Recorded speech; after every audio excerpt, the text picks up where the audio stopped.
নাটোর ইতিহাস, প্রকৃতি আর ঐতিহ্যের এক অনন্য জেলা। সবুজ বিল, রাজকীয় প্রাসাদ, জমিদার বাড়ি আর ধর্মীয় স্থাপনায় ভরপুর এই অঞ্চল ভ্রমণ প্রেমীদের জন্য এক অসাধারণ গন্তব্য।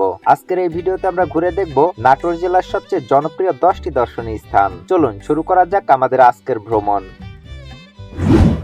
চলন বিল বাংলাদেশের বৃহত্তম বিলগুলোর একটি চলন বিল নাটোরের প্রাকৃতিক সৌন্দর্যের প্রধান আকর্ষণ। বর্ষাকালে বিস্তীর্ণ জলরাশি আর শীতকালে সবুজ মাঠ ও পাখির কলরবে এই বিল এক অনন্য রূপ ধারণ করে।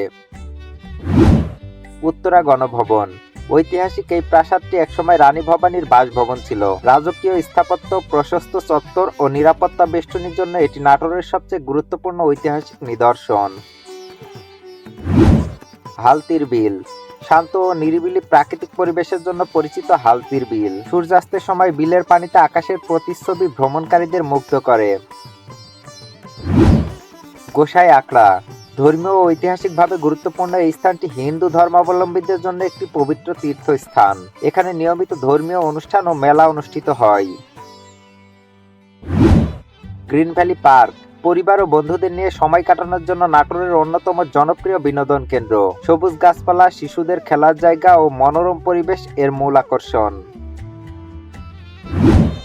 দয়ারামপুর রাজবাড়ি প্রাচীন জমিদারি আমলের সাক্ষ্য বহনকারী এই রাজবাড়িটি স্থাপত্য ও ইতিহাস প্রেমীদের জন্য আকর্ষণীয়। এখনো এর দেয়াল ও কাঠামোতে অতীতের ছাপ স্পষ্ট।